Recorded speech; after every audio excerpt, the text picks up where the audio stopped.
Hello, welcome back to the Procedural Generation mini-series. This is the third episode. Today we'll be focusing on random orientation. Just as a quick recap, in the last two videos, we created this generation microchip, and inside of this generate transform chip, I've taken everything and put it into this generate position chip. So as you can see, we have the selector, which is adding different directions. This is outputting a position, which is going into this transform output. Everything from the transform goes into the scene space transform input on the emitter. Since the last episode, I actually painted on some numbers onto this cube so that we could keep track of the orientation of it, and that's going to come into play right now. If you remember from before, our x-axis is this direction, y-axis is up and down, and z-axis is in and out. Since the y-axis is up and down, a rotation around the y-axis would look like this. All rotations in dreams are counterclockwise in the positive direction.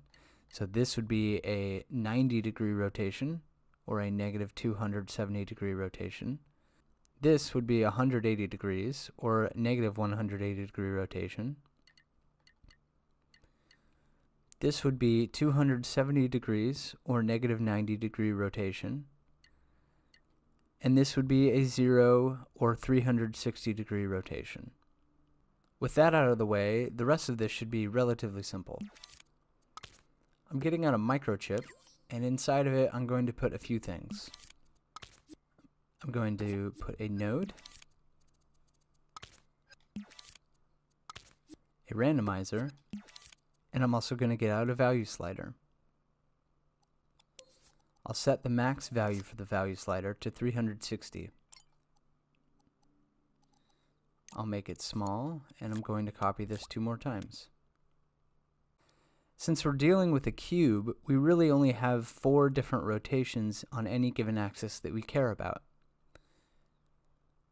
0-degree rotation, 90-degree rotation, 180, and 270-degree rotation. These are all the increments of the 90-degree turns. I'll set this top value slider to 90 degrees.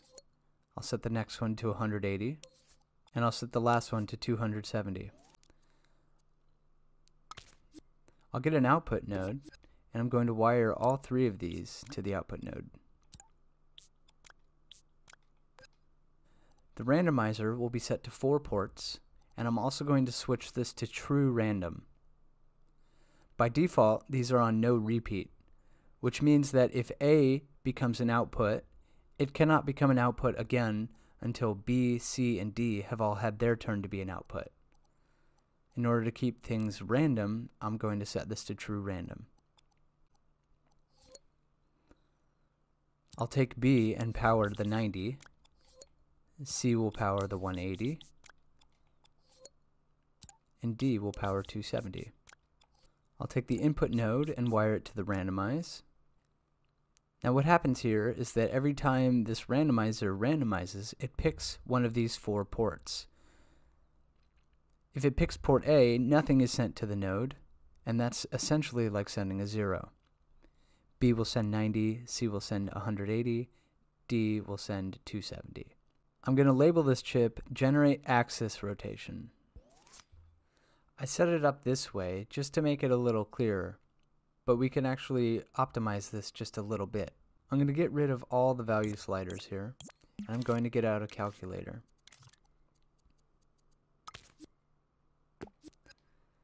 If we set this calculator to multiply and set the B operand to 90, we can then take the active port and plug that into the A output.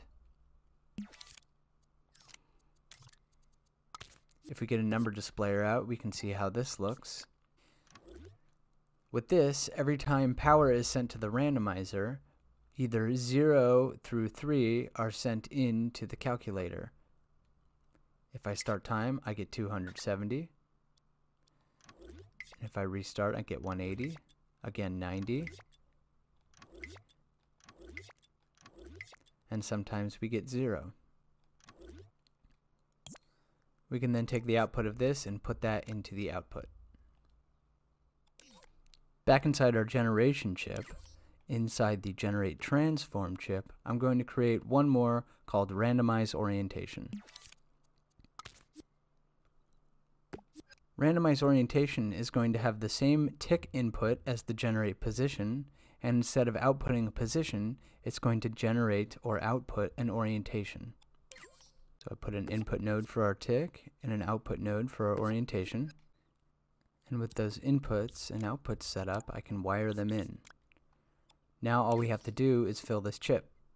Our planned output here is an orientation, so I'm going to get a combiner and set that to be a rotation. A rotation consists of 3 points of data, just like a position, except here we have 3 different types of rotations: yaw, pitch, and roll.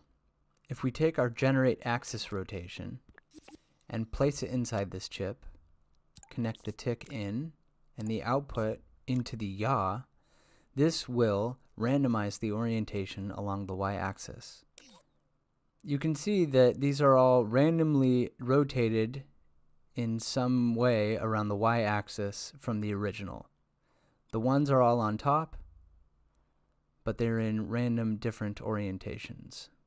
Since this worked for the y-axis, we can copy this 2 more times and plug the input into all 3 and the outputs into the other 2 rotation pieces. What this is going to do is randomly rotate the cube so that random faces are facing upwards. Now if we start time, we can see how it looks. If we go through this, all the numbers by chance are going to be on top. We can also note that not only are random faces facing upwards, but the orientations of each face is also random. 1 is facing this direction, for example, whereas 2 is facing this direction. Over here, 2 is facing this direction.